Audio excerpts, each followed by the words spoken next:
Abra comigo Atos dos Apóstolos, capítulo 11, versículo 26, diz-nos assim a santa e poderosa palavra de Deus.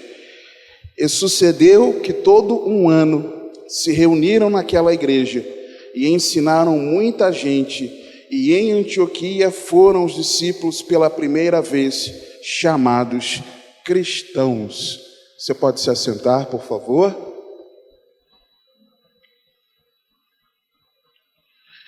Amados irmãos, nós estamos rumando no entendimento, na compreensão, no estudo de princípios bíblicos que definem uma igreja bíblica, obviamente, e por ser igreja cristã. Já passamos por ensinar a Bíblia pela própria Bíblia, interpretar o Antigo Testamento segundo a graça revelada no Novo, não separar Jesus Cristo dos seus ensinamentos, aplicar os ensinamentos de Jesus Cristo segundo a doutrina dos apóstolos, e da aplicação desses 4 primeiros princípios, nós temos, resultam, alguns outros ensinamentos essenciais. A graça de Deus concede salvação a todos os homens unicamente por meio da fé em Jesus Cristo. A fé bíblica não se limita a apenas uma crença, mas é também caracterizada por confiança e comprometimento. O arrependimento de pecados é a primeira evidência da fé genuína. E a última lição, a graça de Deus nos instrui a andarmos em justiça e santidade. E hoje nós vamos ver o penúltimo dos princípios, que é o livro de Atos, é um manual para toda a igreja que almeja ser bíblica e cristã. O livro de Atos é um manual para toda a igreja que almeja ser bíblica e cristã. E não é por mera curiosidade histórica que o livro dos Atos dos Apóstolos faz parte da palavra de Deus, faz parte das Escrituras Sagradas, não é. Com certeza, irmãos, o Espírito Santo nos preservou a história da igreja para quê? Olha o que a igreja passou, que bonitinho, olha como foi a igreja no início. Não, olha, no passado era assim, mas agora a igreja evoluiu. Claro que não, irmãos, não é. É porque, com certeza, o Senhor espera que você e eu, como integrantes, membros do corpo de Cristo, almejamos ser esse modelo de igreja que está registrado aqui em Atos. Com certeza é por isso. Esse modelo que Só uma pausa aqui. Eu não sou contra quem lê livros e se inspira com a história de servos de Deus ao longo da história da igreja. Porém, eu vejo muita gente que se inspira e se motiva com heróis da fé e etc, mas despreza o que Atos diz. Com todo carinho, para mim isso é hipocrisia. Eu quero ser como aquele herói da fé, mas eu não quero ser o que a Bíblia diz que eu devo ser como membro da igreja. Tem algo errado, no meu entender, pessoal. Esse modelo que toda a igreja deve seguir, ele se resume, e eu vou pedir que você abra, por favor, Atos capítulo 2, verso 42, conhecemos, mas vamos ler. Se resume no 2º capítulo de Atos, mas com especial atenção a 4 pontos em que nós devemos nos concentrar e perseverar. Atos 2, 42, e perseveravam na doutrina dos apóstolos. Primeiro ponto, é o ensino da palavra. Primeira coisa que vemos que devemos perseverar na doutrina dos apóstolos. Tem estudo bíblico? Tem. É sobre princípios bíblicos, princípios para uma igreja bíblica cristã? Sim. É sobre doutrinas fundamentais da fé? Sim. É sobre conversão? Sim. É isso que está incluído na doutrina dos apóstolos? Sim. Então, olha, a pregação vai ser uma pregação que vai me mostrar o que é o Evangelho, como eu devo seguir a Cristo? Sim. Sim. A doutrina dos apóstolos São os ensinos de Cristo aplicados pelos apóstolos dentro da nova aliança. Então, sim, nós perseveramos na doutrina dos apóstolos, sim. Manter uma pregação para me animar? Depende. Se for o que o Espírito Santo dirigir para ser compartilhado, amém. Depende, né? Então, primeiro é isso. Perseveraram na doutrina dos apóstolos. Segundo, e na comunhão. Comunhão. Tem como você e eu andarmos em comunhão se nós estivermos separados, distantes uns dos outros? Não. Então, para ter comunhão, tem que congregar. Participar das atividades, das reuniões da igreja. Seja os cultos, seja a escola bíblica, sejam os encontros aqui que nós temos uma vez ao mês, seja nos encontros nos lares. Tem que congregar, tem que estar junto. E comunhão não é só participar da liturgia, como nós estamos participando agora.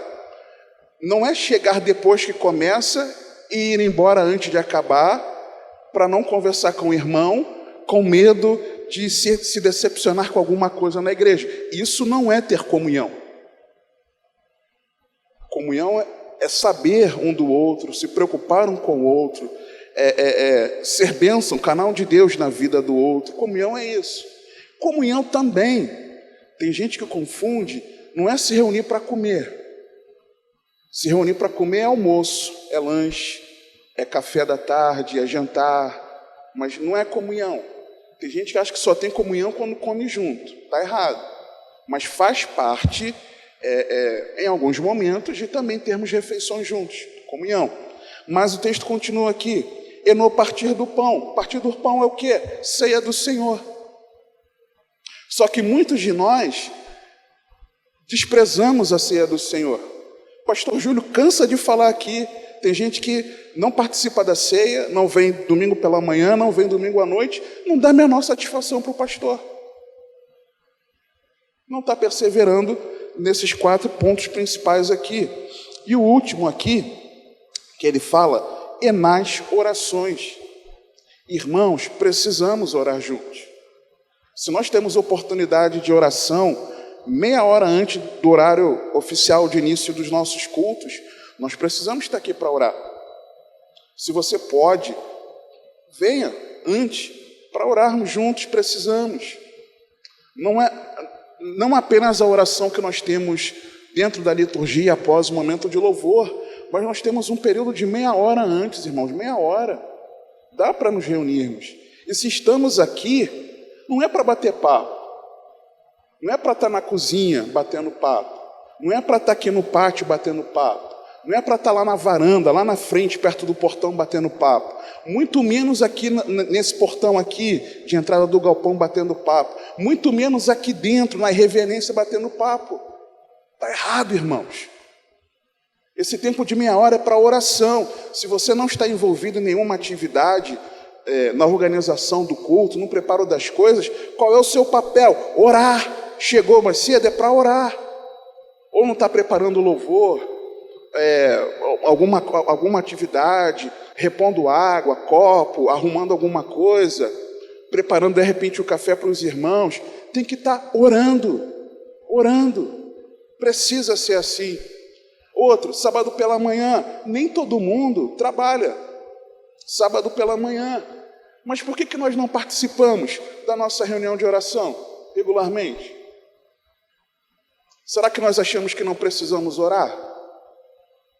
Então, a igreja de verdade, irmãos, persevera na oração. E vou falar mais.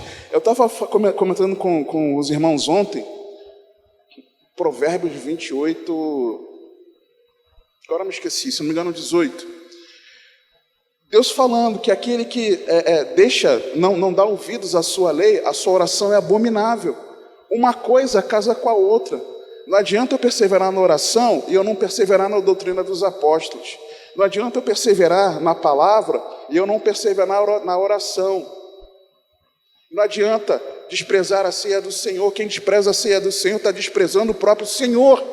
Porque a ceia do Senhor é aquilo que o memorial que o Senhor instituiu, estabeleceu, nos ordenou para que nós lembrássemos do seu sacrifício até que ele venha. Só que nós desprezamos comunhão uns com os outros. Eu não quero nem falar isso aqui porque meu sangue está começando a ferver, irmãos. E não era essa a ideia da lição aqui. Então, a verdadeira igreja, ela persevera essencialmente nesses 4 pontos: na doutrina dos apóstolos, e na comunhão, e no partir do pão, e nas orações. Só que, vamos lá para o nosso texto, Atos 11. Atos 11, 26, por favor.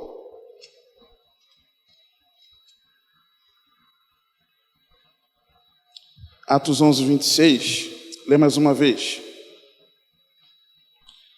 E sucedeu que todo um ano se reuniram naquela igreja e ensinaram muita gente. Em Antioquia foram os discípulos pela primeira vez chamados cristãos. O que acontecia aqui? A igreja começou a ser perseguida, os crentes começaram a ser dispersos. E aí o povo começou a ser disperso pelos lugares, só que os judeus não queriam, convertidos a Cristo, eles não queriam evangelizar os não-judeus. E a Bíblia diz que alguns homens ali de regiões diferentes, mas também convertidos a Cristo, estavam reunidos com a igreja em Jerusalém, foram dispersos também. Eles resolveram evangelizar os gentios. Então, eles chegam a Antioquia e compartilham a palavra, pregam o evangelho. O que acontece? Vidas se convertem a Jesus.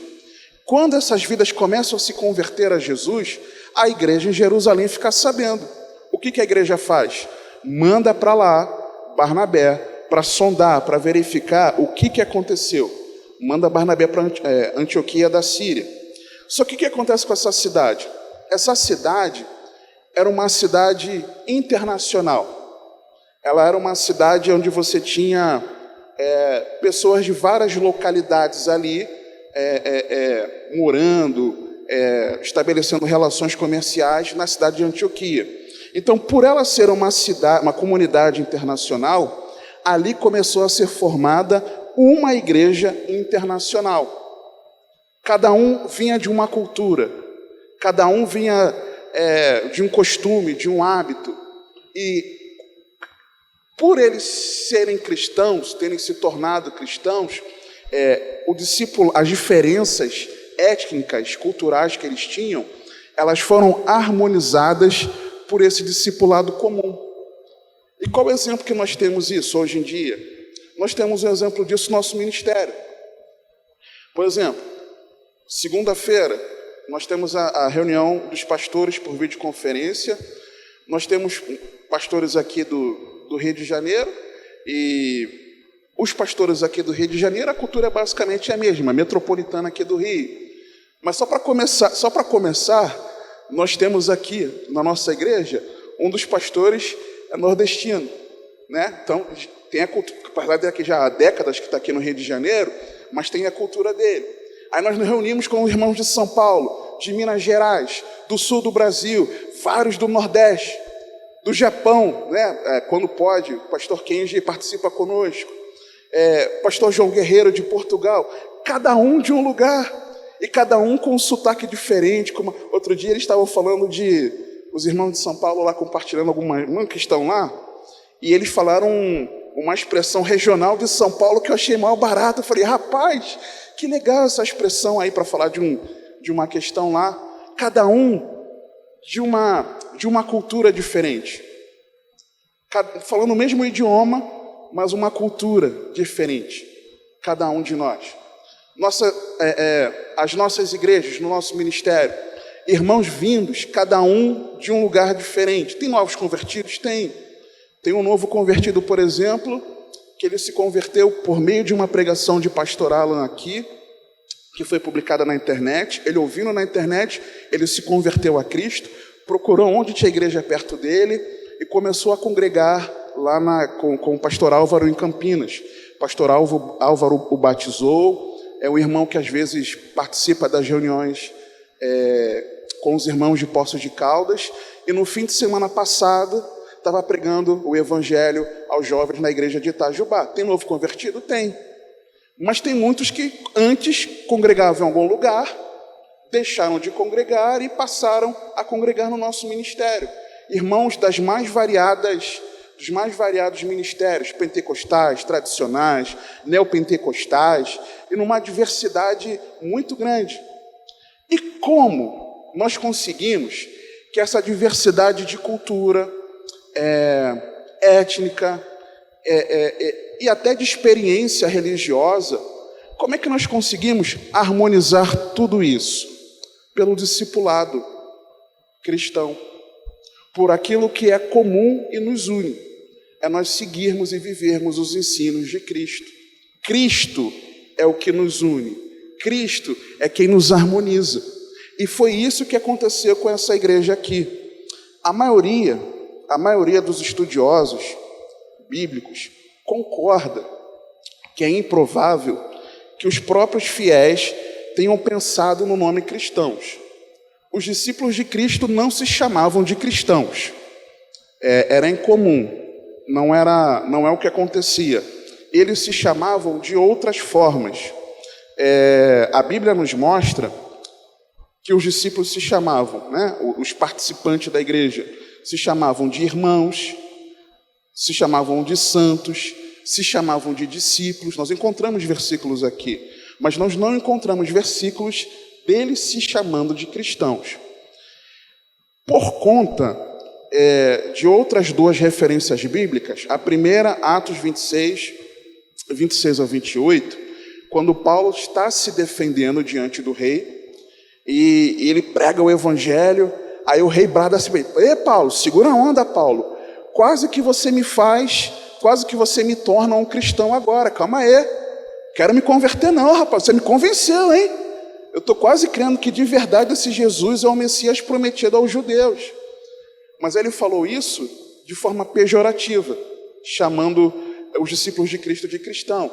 Depois, em 1 Pedro, capítulo 4, versos 15 a 16, quando Pedro vai falando dos sofrimentos da vida cristã, ele fala: olha, que vocês não sofram como bandidos, falando aqui em outras palavras, que vocês não sofram como bandidos, mas se vocês sofrerem como cristãos, deem glória a Deus. Por quê? Porque naquela época, ser chamado de cristão era uma ofensa. Era como se você estivesse chamando uma pessoa de malfeitor, de bandido. Então, as outras duas referências que nós temos na Bíblia sobre cristãos, não é falando bem, é falando mal. Então, por isso que é difícil que eles mesmos tenham se chamado de cristãos, mas os de fora os chamaram de cristãos. Quando o versículo diz aqui, parte final, Atos 11, 26, e em Antioquia foram os discípulos pela primeira vez chamados cristãos. O texto até reforça a ideia de que não foram eles que se chamaram, eles foram chamados, não que eles se chamaram, ok? E dentro disso, de qualquer maneira, apesar desse uso original e feito por aqueles que eram de fora da igreja ser provavelmente depreciativo, provavelmente era depreciativo naquela época, era como se fosse um xingamento, era igual chamar a gente de Bíblia, né? Muito antigamente se chamava os Bíblias aí, o Bíblia. As pessoas falavam pejorativamente. O termo cristão, registrado nos textos bíblicos, nos aponta para aquele que de verdade é um verdadeiro discípulo de Cristo, de verdade. E por que eles foram chamados cristãos, irmãos? A Bíblia é clara em dizer aqui que eles foram chamados cristãos depois que por cerca de 1 ano eles foram ensinados na palavra de Deus. O que significa ser cristão? O termo aqui cristão, ser um pequeno Cristo. Eles olhavam, os de fora, olhavam para a igreja e olhavam que os discípulos de Cristo se pareciam de verdade com o Senhor Jesus. A forma de falar, a forma de interagir, de lidar com as pessoas, as suas relações comerciais, o relacionamento com a família. Eles olharam e falaram: rapaz, Esse povo vive aquilo que Jesus falava aí, esse tal de Jesus. Eles são cristãos, hein? Eles se parecem com Jesus.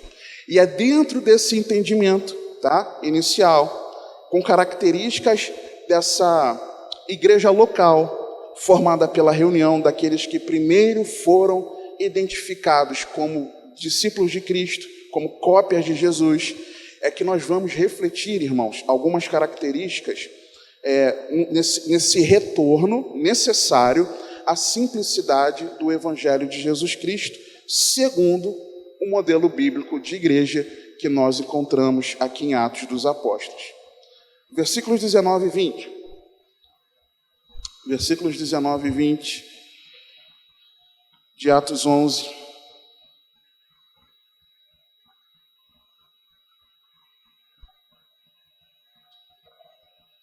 A primeira característica que eu quero compartilhar com vocês é que uma igreja, segundo o modelo bíblico em Atos, ela recebe a correta evangelização. E os que foram dispersos pela perseguição que sucedeu por causa de Estevão, caminharam até a Fenícia, Chipre e Antioquia, não anunciando a ninguém a palavra, senão somente aos judeus. E havia entre eles alguns homens cíprios e sirenenses, os quais, entrando em Antioquia, falaram aos gregos, anunciando o Senhor Jesus. Não foi anunciando, os problemas na sua família serão resolvidos. Você conquistará a sua casa própria. Você conquistará o emprego dos seus sonhos. Você se tornará um empresário. Você terá seus sonhos realizados. Não foi isso que eles anunciaram.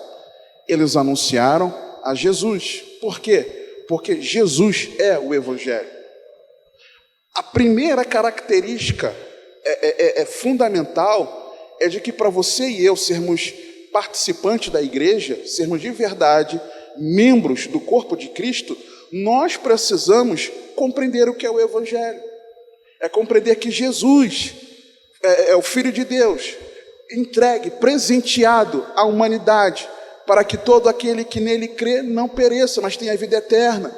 É nós compreendermos que Jesus, ele veio ao mundo, Deus se fez homem, habitou entre nós, se humilhou nessa forma humana, foi obediente ao Pai até morte de cruz, vivendo uma vida sem jamais ter pecado, mas sofrendo a punição que você e eu merecíamos no nosso lugar, morrendo a nossa morte para que nós vivamos a sua vida, para que nós tenhamos acesso a Deus, tenhamos comunhão com Deus, para que nós recebamos do Espírito Santo e tenhamos a expectativa de muito em breve morarmos a eternidade com Ele. A primeira característica é essa. Se não foi o Evangelho que nos plantou nesse ambiente de igreja, nós não fazemos parte da igreja. É simples assim, irmãos. Então, a primeira evidência é essa. É formada por aqueles que recebem a correta evangelização. Uma outra característica, versículo 21, na parte A, e a mão do Senhor era com eles. Ou seja, havia a presença de Cristo. A igreja, nas 7 cartas às igrejas na Ásia Menor, em Apocalipse, a 7ª carta, a carta à igreja de Laodiceia, onde só haviam repreensões, o que Jesus afirma? Eis que estou à porta e bato. Se alguém ouvir a minha voz e abrir. Onde Jesus estava? Do lado de fora. Se Jesus estava batendo, e erradamente, muitas vezes nós usamos esse versículo para evangelizar. Jesus está à porta do seu coração batendo. Não, gente, aquilo é uma carta para a igreja. Não é a carta para o incrédulo, é a carta para a igreja. É Jesus falando comigo e com você. E dentro daquilo que eu falei recentemente numa pregação minha, compreendendo que as cartas também, elas nos mostram uma linha de tempo da história da igreja. A 7ª carta é a igreja dos últimos dias.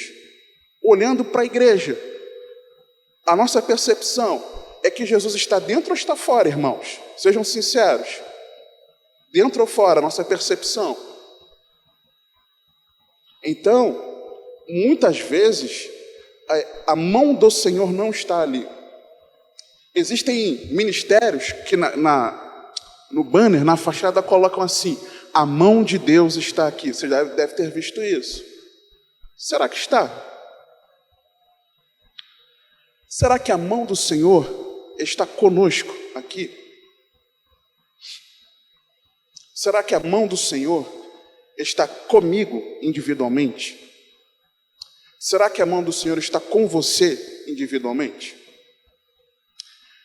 Jesus precisa ser presente na nossa vida. Quer ver uma coisa tão simples? Quando nós adoecemos, a primeira coisa que nós fazemos, quando temos dor de cabeça, nós oramos ao Senhor, oramos a Deus no nome de Jesus, para que haja cura, ou nós tomamos dipirona, novalgina, neosaldina, qualquer outra coisa? Sem falar de outras coisas também. Será que o Senhor está conosco nas nossas decisões familiares, de trabalho e etc., da vida comum? Nós recorremos ao Senhor porque Ele está conosco, ou não? Fazemos os nossos planos, temos os nossos próprios meios e Senhor, está dando errado, me ajuda nessa? Então nós precisamos refletir sobre isso. E a mão do Senhor era com eles. Uma terceira característica, a continuação do versículo, eu vejo compromisso com Cristo, quando o texto diz assim: e grande número creu e se converteu ao Senhor. Irmãos, é muito importante que o Espírito Santo fez questão de falar com Lucas. Lucas registra que eles creram e se converteram. Por quê? Porque quando ele reforça, dizendo que se converteu, é porque eles antes seguiam num rumo. Depois deles crerem, eles seguindo num caminho oposto. Existe um compromisso. Ele está demonstrando com isso que houve um sincero arrependimento de pecados, que houve uma transformação genuína, que aqueles irmãos passaram a andar em santidade, que eles passaram a viver em novidade de vida. Compromisso com Jesus, irmãos. Para ser igreja, tem que ter compromisso com Jesus. Se não tem compromisso com Jesus, não é igreja. Se eu ou você não temos compromissos com Ele, nós não somos dele. Nós precisamos entender isso. Quarta característica que eu destaco aqui, versículo 22, é do bom perfume, irmãos. E chegou a fama destas coisas aos ouvidos da igreja que estava em Jerusalém, e enviaram Barnabé a Antioquia. Aquela igreja não tinha WhatsApp para publicar status, não tinha Instagram, não tinha Facebook, não tinha rede social. Ela não tinha liberdades para se expressar, não tinha meios para isso, para que as pessoas a vissem. Eles não tinham YouTube, canal do YouTube da igreja de Antioquia, Igreja em Antioquia, youtube.com/igreja em Antioquia, não tinha, para eles publicarem ali as reuniões deles, não tinham. Mas a fama desses irmãos chegou a outra nação. Antioquia da Síria chegou a Israel, lá em Jerusalém. A igreja ficou sabendo, tem crente lá na Síria, lá em Antioquia, vamos mandar alguém para lá. A fama chegou lá. Por que a fama chegou? Porque o bom perfume exalou, irmãos. Aquela igreja dava bom testemunho. Aquela igreja vivia como verdadeiros discípulos de Cristo, a ponto da fama ser espalhada por aí. É igual quando você chega numa empresa e você sabe, a pessoa fala, ó, tem um crente ali, tem um servo de Deus ali, vai ali pedir oração. A pessoa nunca fala contigo, mas quando passa por um problema, logo, aquele às vezes que te persegue, Deus faz ele lembrar, tem o fulano, olha, vá lá no fulano, que o fulano é servo de Deus, ele vai pedir oração a você. E você com orgulho, você sempre me humilha, você sempre não me dá atenção, agora você quer pedir oração a mim, vai pedir oração aí às tuas entidades aí que você serve. Não, nós vamos orar em nome de Jesus, cheio de fé. Se aquela pessoa te procurou para pedir oração, que aquela pessoa tem fé na sua fé, tem fé que você serve a Deus, que eu sirvo a Deus. A igreja dava bom testemunho, a fama chegou. A nossa fama, não que nós queremos glória para nós, aliás, o próximo ensino é a Deus toda a glória. Não queremos fama para nós, mas a luz de Cristo precisa brilhar, irmãos. A luz de Cristo precisa refletir através de nós. A fama daquela igreja chegou, ela precisa chegar. Quinta característica, quinta evidência que eu vejo aqui de uma verdadeira igreja de Cristo. Versículo 23, na parte A, Espírito Santo, estou precisando daquela tua ajuda. Por favor, meu Senhor. 23A é a simplicidade do Evangelho, o qual, quando chegou e viu a graça de Deus. Barnabé foi enviado pela igreja em Jerusalém. Quando ele chegou lá, ele viu o quê?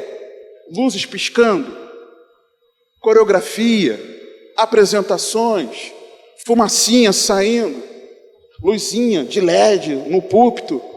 Não foi isso que ele encontrou, irmãos. Não foi isso que ele encontrou. Suntuosidade, não. Ele encontrou a graça de Deus. Ele encontrou pessoas que eram perdidas, caídas, mas tiveram um encontro real com Jesus Cristo. E a simplicidade do Evangelho foi o que ele viu, testemunhou. O Evangelho nada mais. A simplicidade e a pureza devidas a Cristo e nada mais. O que mais nós queremos buscar quando nós nos reunimos, irmãos? Se não é a simplicidade do Evangelho, se é essa pureza. Se nós encontrarmos verdadeiros discípulos de Cristo, louvando a Ele de todo o coração, orando fervorosamente a Ele, irreverente na palavra, numa palavra simples, mas bíblica, que confronta, mas que gera transformação, que produz fé em nosso coração para a salvação, a simplicidade e nada mais.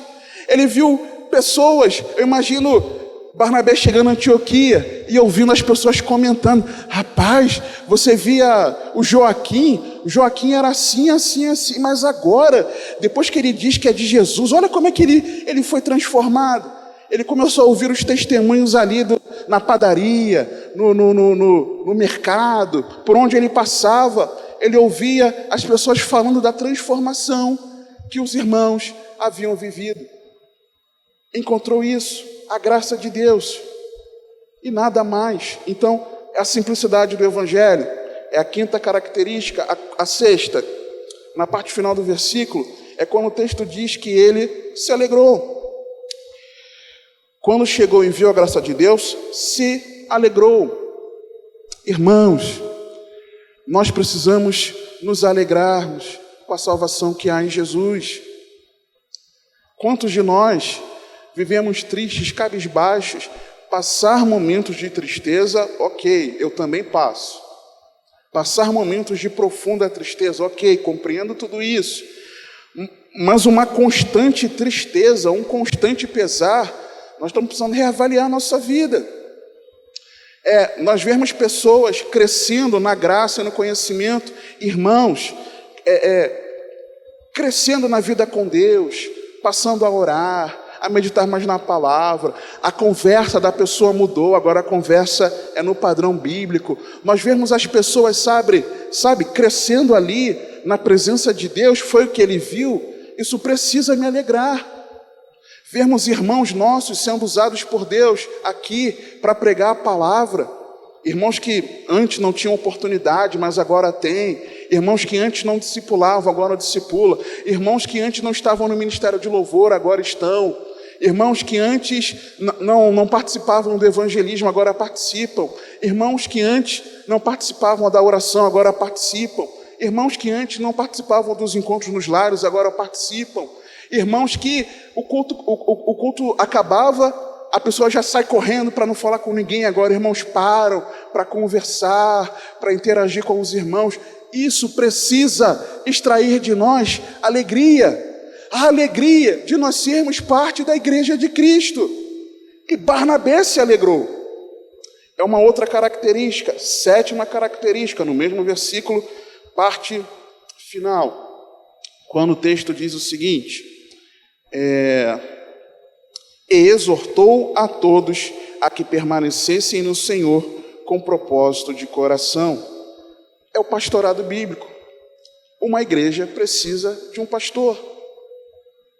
Uma igreja precisa de alguém que vá exortar os irmãos, encorajar os irmãos a perseverarem na caminhada cristã, a perseverarem com propósito de coração, com sinceridade, a servirem a Cristo, a amarem ao Senhor. E isso, às vezes, ou muitas vezes, é com palavras que nos chamam a arrependimento, irmãos.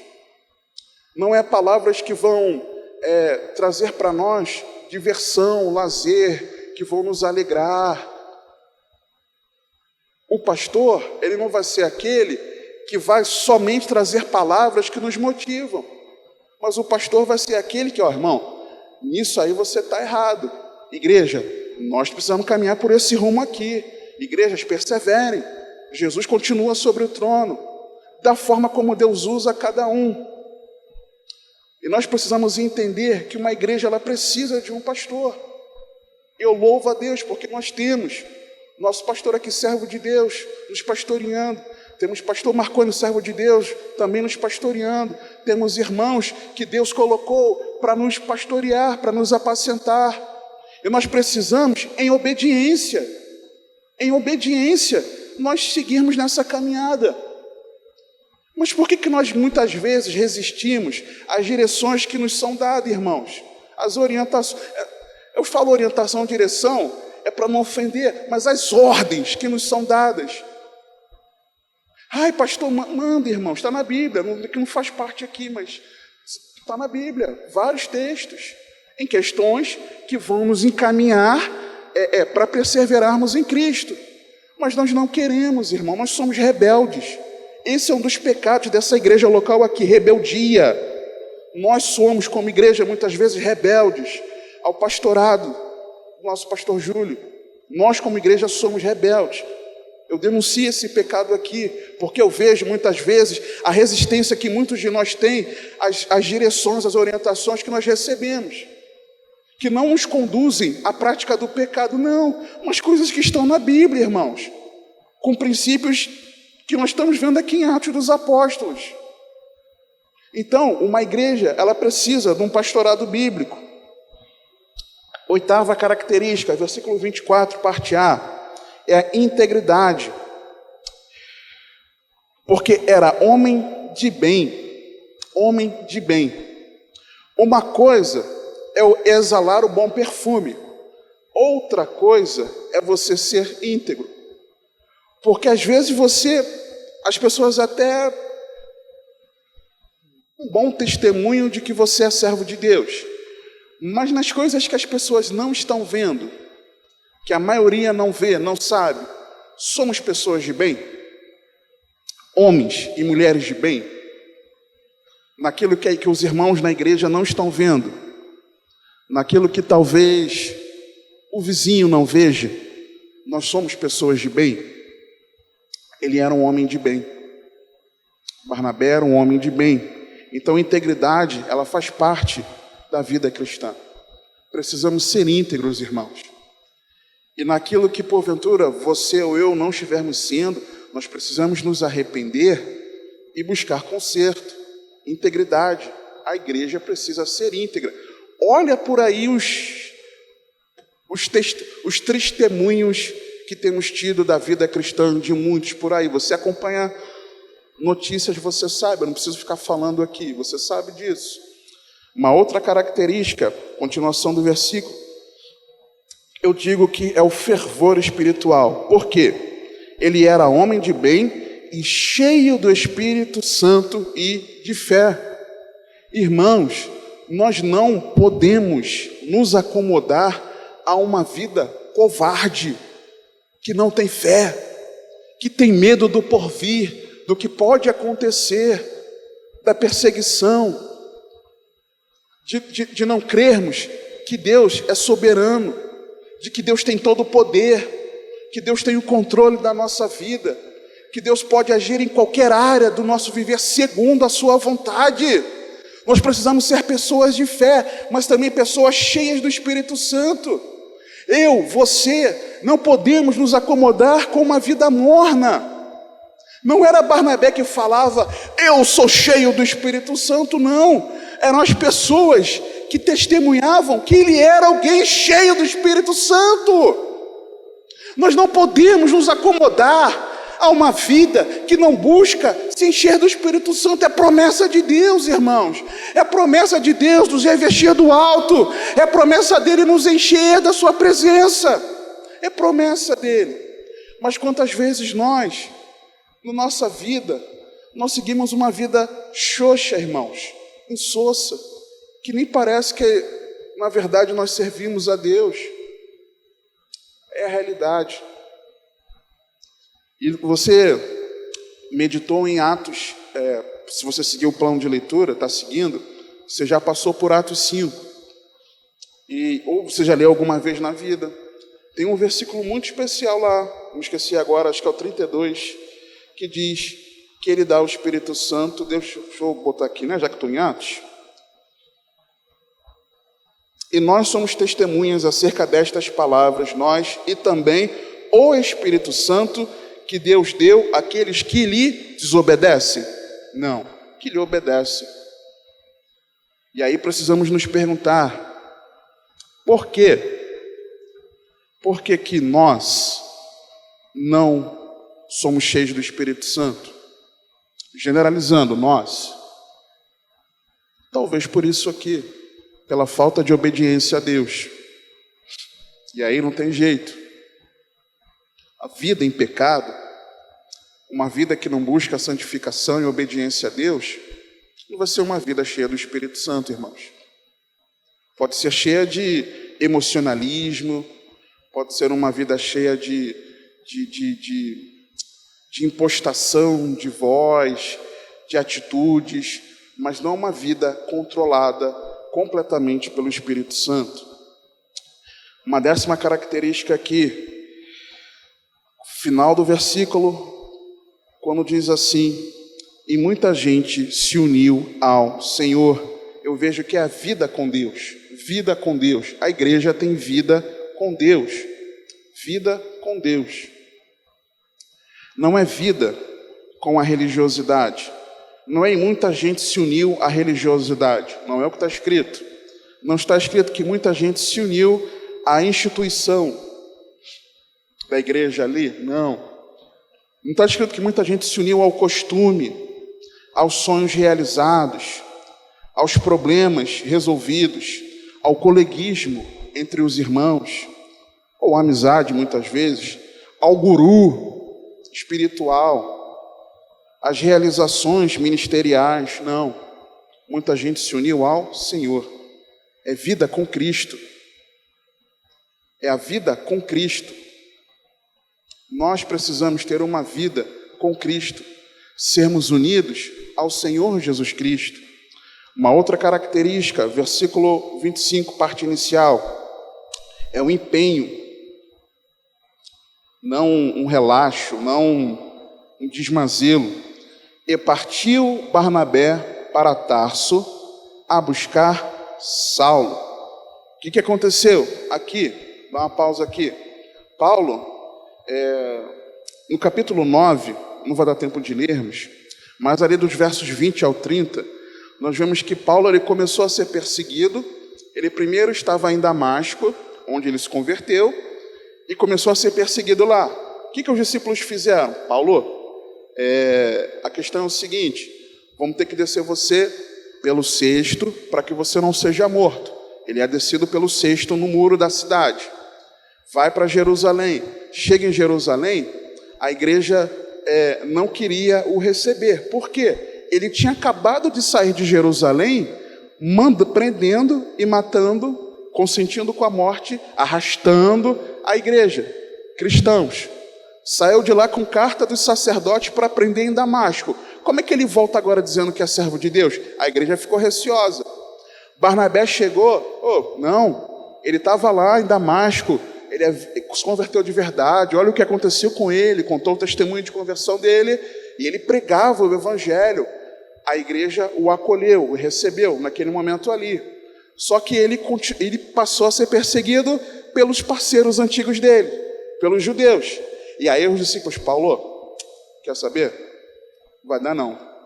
Você era referência para eles. Agora você mudou de lado, eles estão querendo te matar. Vamos te mandar lá para a tua cidade, vamos te mandar para Tarso. Paulo foi para Tarso. Conta a história que Paulo ficou lá em Tarso nesse período anos. Tem uns que dizem que até mais de 10 anos ele ficou lá. Não sei precisar porque não está na Bíblia. Mas ele ficou lá anos. O que Barnabé se lembrou? Estou precisando da ajuda de Paulo aqui.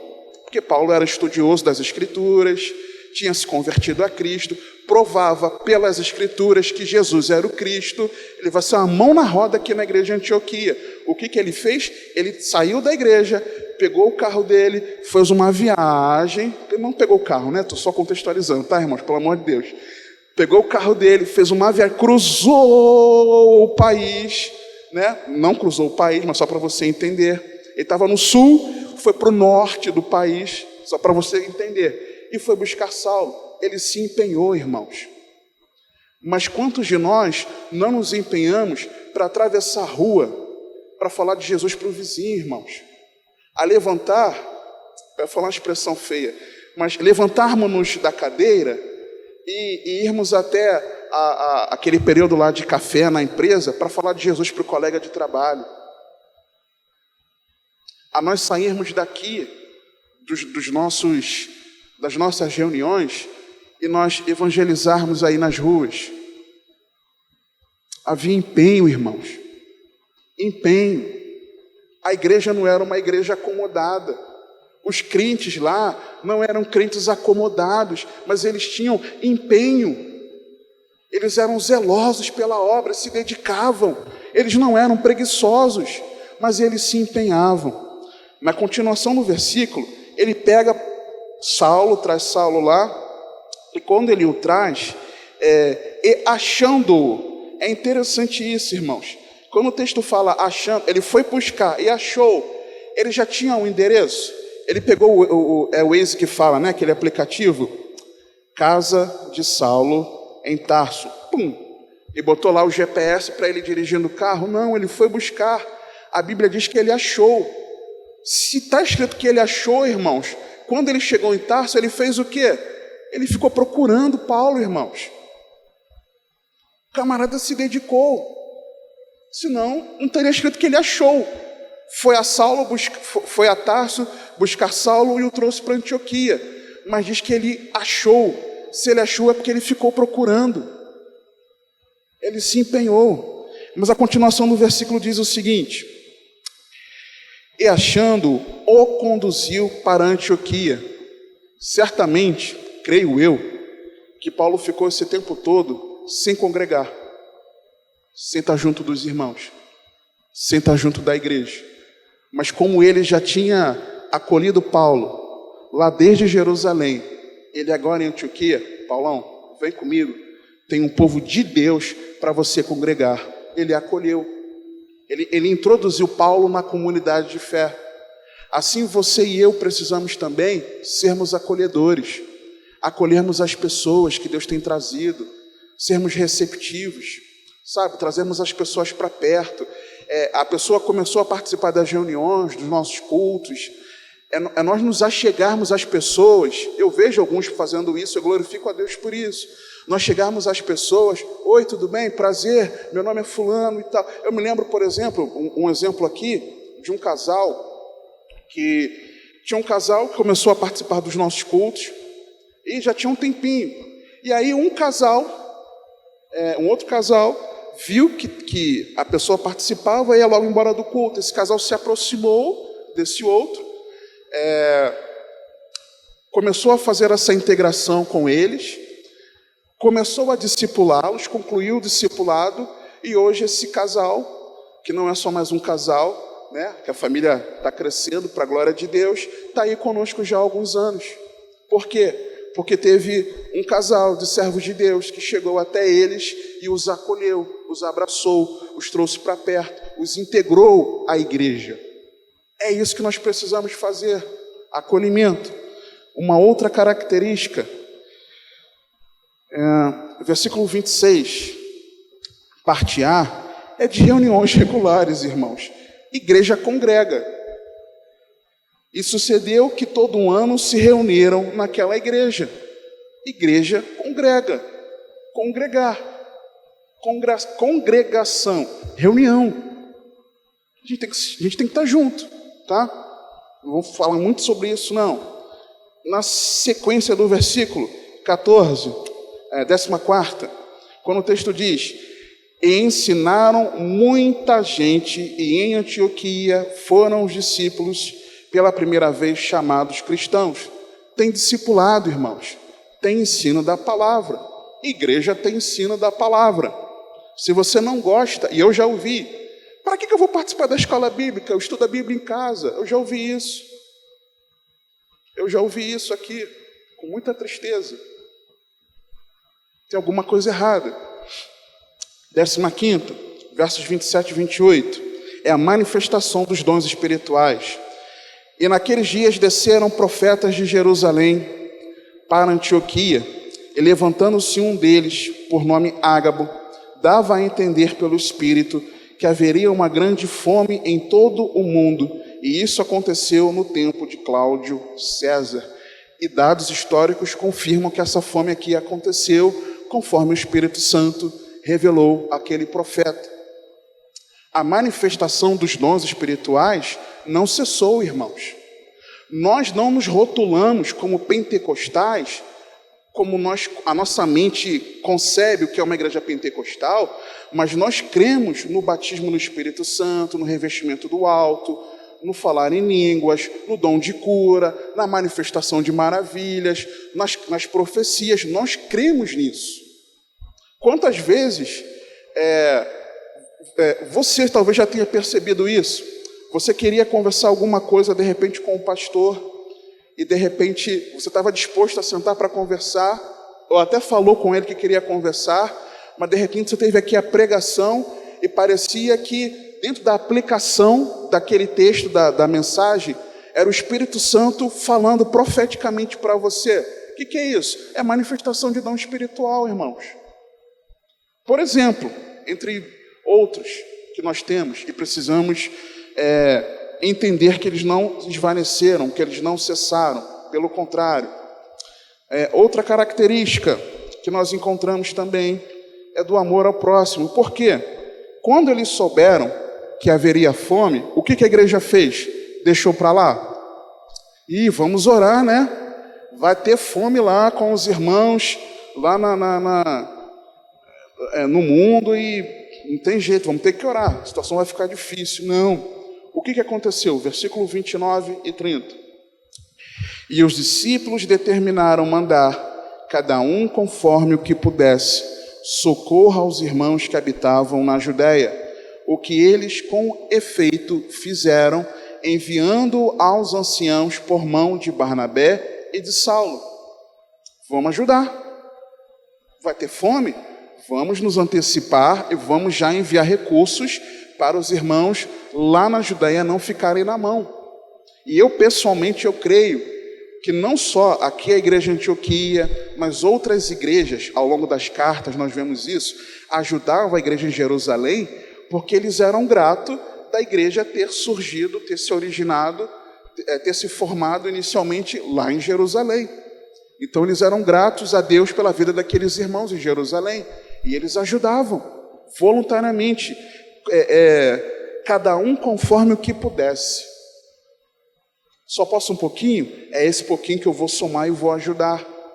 Uma igreja que demonstrava na prática o amor ao próximo. Precisamos continuar sendo essa igreja e cada vez mais. Uma outra característica, versículo 17, no capítulo 12, versículos 12, 17 e 25. Tiago é preso e o primeiro apóstolo é morto à espada. É o primeiro que é morto. Herodes vê aquilo, rapaz, o povo ficou satisfeito, né? Vou prender Pedro, vou fazer a mesma coisa. Mas como era a época da festa, da Páscoa, o que ele resolveu fazer? Eu não vou matá-lo agora para não criar um escândalo no meio do povo, mas depois eu vou matá-lo também. Pedro estava lá, a igreja orando por ele, e Pedro lá tranquilão, dormindo, descansado, bem guardado, até que sobrenaturalmente um anjo o livra dali. E nisso, Barnabé e Saulo já tinham ido para Jerusalém, e a casa de João Marcos era como se fosse o quartel-general da igreja, tá? Creem que foi onde o Espírito Santo foi derramado inicialmente, e a igreja se reunia, ficava ali. Aí, no versículo 12 de Atos 12, Pedro, já liberto da prisão, miraculosamente, tornou em si, versículo 12, e considerando ele nisto, foi à casa de Maria, mãe de João, que tinha por sobrenome Marcos, onde muitos estavam reunidos e oravam. Vamos pular para o versículo 17. E acenando-lhes ele com a mão, Pedro, depois de ter entrado, a igreja, a menina Rode vai atender a porta, e escuta a voz dele, volta correndo. Gente, é Pedro que está batendo na porta, ninguém acreditava. Que isso, menina? É o anjo dele, não é ele não. Não, é Pedro, é Pedro, é Pedro. Até que finalmente ela abre a porta, Pedro se apresenta a eles ficam maravilhados, e ele começa a contar. E acenando-lhes ele com a mão para que se calassem, contou-lhes como o Senhor o tirara da prisão, e disse: anunciai isto a Tiago e aos irmãos. E saindo, partiu para outro lugar. Só que, versículo 25, e Barnabé e Saulo, havendo terminado aquele serviço, que serviço que eles terminaram? De levar a ajuda para a igreja na Judéia, levando também consigo a João, que tinha por sobrenome Marcos. Espera aí, por que eu li esses versículos? Para onde Pedro foi quando ele foi liberto? Para a casa da mãe de João Marcos, Maria. Pedro, em Jerusalém.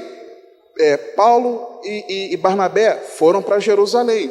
Se Paulo e Barnabé, e eles foram levar ajuda para a igreja, você leva ajuda para a igreja, você vai levar para os líderes da igreja, para os pastores, para eles verem como é que vão ajudar a igreja.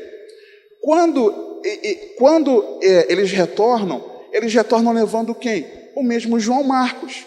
Ou seja, certamente Paulo e Barnabé, quando Pedro contou de como ele miraculosamente foi liberto da prisão pelo anjo, eles ouviram aquele testemunho. Eu consigo ver nisso, que a igreja precisa ser uma igreja acostumada com testemunhos de experiência com Deus, irmãos. Você e eu precisamos ter experiências sobrenaturais com Deus. Nós precisamos almejar isso, precisamos testemunhar isso, inclusive, para que isso vá encorajando e fortalecendo a nossa fé. Servo de Deus tem experiência com Deus. Se eu perguntar a você, tenho certeza que tem para falar. Pastor Marconi tem um aqui que toda vez eu peço a ele para ele contar sobre o milagre de Deus através da vida dos netos dele, os gêmeos. E um dia eu creio que ele vai contar, se assim Deus direcionar. Irmãos, é algo assim, sobrenatural. Se você já ouviu, você sabe. Maravilhoso, de como Deus age. Nós precisamos viver experiências com Deus, testemunharmos isso, ouvirmos isso. Outra característica, capítulo 13, 1a. 13, 1a. É da sã doutrina. Por quê? Olha o que o texto diz. E na igreja que estava em Antioquia, havia alguns profetas e mestres, a saber, Barnabé e Simeão, chamado Níger, e Lúcio Cireneu e Manaém, que fora criado com Herodes o tetrarca, e Saulo. Quando o texto fala que havia alguns profetas e doutores e mestres, profetas, quando aparece no Novo Testamento, não significa, todas as vezes, aquele que diz, eis que te digo, servo de Deus. Não é necessariamente aquele que traz uma palavra de revelação, de conhecimento, de sabedoria, mas muitas vezes o pregador do Evangelho, ele era chamado de profeta. E dentro desse contexto aqui, eles eram pregadores e mestres. Ou seja, tinha a pregação do Evangelho e tinha o ensino da doutrina de Cristo. Uma igreja que estava ali na sã doutrina. Na sã doutrina. Nós precisamos, como igreja, perseverar na sã doutrina. Só que na continuação do versículo, olha o que eu falei para você. Nós tínhamos Barnabé, e eu creio que esse Barnabé é aquele Barnabé natural de Chipre, lá do final do capítulo 4. Simeão, chamado Níger, Lúcio de Cirene, Manaém, que fora criado com Herodes, o tetrarca, e Saulo, que era de Tarso, mas que foi criado na mais rígida tradição dos fariseus. Uma pluralidade de servos de Deus que pregavam e ensinavam. Olha como aqueles que pregam e ensinam a palavra na nossa igreja, como nós somos diferentes. Olha como é que o meu jeito é um, do pastor Marconi é outro, do pastor Júlio é outro, dos evangelistas é outro, das irmãs é outro, dos irmãos é outro. Cada um tem o seu jeito, mas nessa pluralidade, todos em unidade. Uma igreja plural, porque nós não somos iguais uns aos outros, mas nós temos unidade de propósito. Vocês estão entendendo? A igreja precisa ser assim, nessa pluralidade e unidade. Já estou quase terminando, irmãos. Versículo 2, na parte A, eu vejo que eles tinham foco no espiritual e servindo eles ao Senhor. Vou parar aqui. Não era servindo eles aos seus interesses, não era servindo eles à instituição, à organização, servindo eles a qualquer outra coisa, mas eles eram servos de Deus. Eles não eram servos das suas circunstâncias, eles não eram servos das suas inquietações, eles não eram servos do mundo exterior, da sociedade, da cultura, da ideologia do mundo, mas eles eram servos de Deus. Por quê? Eles não eram servos do seu trabalho, eles não eram servos da sua vida acadêmica, estudantil, eles eram servos de Deus, servindo ao Senhor, servindo a Cristo. Era Cristo que governava o coração deles. Eles tinham foco no espiritual, pés e mãos aqui na terra, mas a mente e o coração na eternidade. Eles serviam ao Senhor. Assim a igreja precisa ser. Continuando o versículo, obediência ao Espírito Santo. Quando o texto diz assim, e servindo eles ao Senhor, e jejuando, disse o Espírito Santo, apartai-me.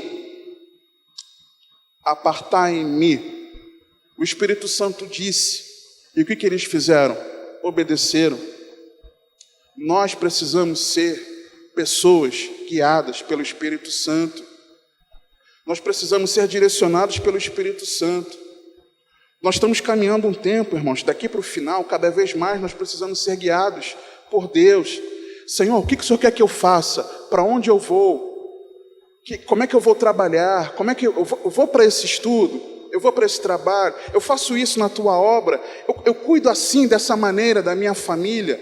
É o Espírito Santo nos guiando, irmãos, nos conduzindo, porque os filhos de Deus são guiados pelo Espírito Santo. A palavra nos diz isso. Então, aquela igreja era uma igreja guiada pelo Espírito Santo. É o Espírito Santo que dá um norte. É o Espírito Santo que fala, olha, agora nós vamos nesse sentido aqui. E assim o Espírito Santo fez com eles. E eles obedeceram. Versículo 13, parte A. Quando o texto diz assim, então, jejuando e orando. A igreja precisa ser uma igreja de oração e jejum, irmãos. E jejum, irmãos, crente jejua. Discípulo de Cristo jejua. Jejum não ficou na antiga aliança. Nós encontramos aqui, este é dos exemplos que a igreja jejuava. O noivo foi arrancado de nós, como Jesus disse. Por acaso vão jejuar quando o noivo está presente, mas haverá um tempo que jejuarão quando o noivo for arrancado. O noivo já foi arrancado de nós, foi tirado à força. O que você e eu como igreja temos que fazer? Jejuar, irmãos, e orar. Outra coisa é quando você ou eu temos alguma dificuldade orgânica, né, física, de enfermidade, que aí precisamos ter sabedoria de como jejuar ou evitar o jejum, por questão de saúde. Fora isso, temos de jejuar. É simples assim. Penúltima característica, irmãos, no mesmo versículo, quando eles dizem assim, e pondo sobre eles as mãos, ou seja, um zelo ministerial. Eles não mandaram aqueles irmãos para a obra que Deus tinha chamado de qualquer jeito, mas eles jejuaram e oraram e impuseram as mãos. Teve zelo. Teve zelo em, vou chamar assim, ordená-los ministerialmente para a obra missionária. Tem que ter zelo, irmãos. Para trabalhar na obra de Deus tem que ter zelo. Ah, eu quero trabalhar na obra. Amém. Mas peraí, vamos respirar. Vamos ver aqui. O seu entendimento está alinhado com a doutrina de Cristo? Você compreende de fato o Evangelho? Não, compreende. Imagina alguém que não compreendeu o Evangelho ir para a rua evangelizar. Já vi isso. Complicado, irmãos. Então nós precisamos, tem que ser com critério, tá? Zelo ministerial. Em último lugar, aqui, Atos tem muitos mais ensinos para encerrarmos, é a obra missionária. É o carinho, o amor pela obra missionária, quando diz, os despediram. Paulo e Barnabé foi o primeiro pastor, Paulo foi o primeiro professor da escola bíblica, eles eram um dos pregadores, um dos pastores daquela igreja, mas a obra os chamou. O que a igreja precisou fazer? Oraram sobre eles e os enviaram. O que o Espírito Santo fez conosco aqui recentemente? Você sabe disso? A igreja orou e os enviou. Porque a obra é maior, a obra de Deus é maior do que a nossa igreja local. A obra de Deus é maior do que a nossa igreja aqui em São Gonçalo, irmãos. E assim é. E por isso nós oramos pelos missionários, deveríamos orar em todos os cultos. É por isso que nós contribuímos generosamente na nossa oferta também, para que da nossa contribuição voluntária, generosa, a igreja separe um valor e abençoe os missionários. É por isso, em nome de Jesus, quero orar com você. Encerrando, a igreja, nos nossos dias, ela precisa ter a igreja de Atos dos Apóstolos como seu modelo, em nome de Jesus. Pai, te dou graças pela tua palavra, te dou graças pelo ensino, te pedimos que essas verdades, ó Pai, elas não sejam apenas palavras aos nossos ouvidos, às nossas mentes, mas que o teu Espírito implante cada uma delas no nosso coração, para que nós de verdade entendamos que o livro de Atos dos Apóstolos é o padrão, o modelo que o Senhor deixou para que nós sejamos igreja e não brinquemos de ser igreja, Pai, para a honra e para a glória do teu nome. Ajuda cada um de nós, ajuda a nossa igreja local, ajuda as igrejas locais que o Senhor tem estabelecido ao redor do mundo a nós sermos verdadeiras igrejas, unidos de verdade a Ti, seguindo o padrão que o Senhor estabeleceu, não o padrão que o mundo estabeleceu ou que a religiosidade estabeleceu. Nós oramos, Senhor, no nome do Senhor Jesus. Amém. Graças a Deus.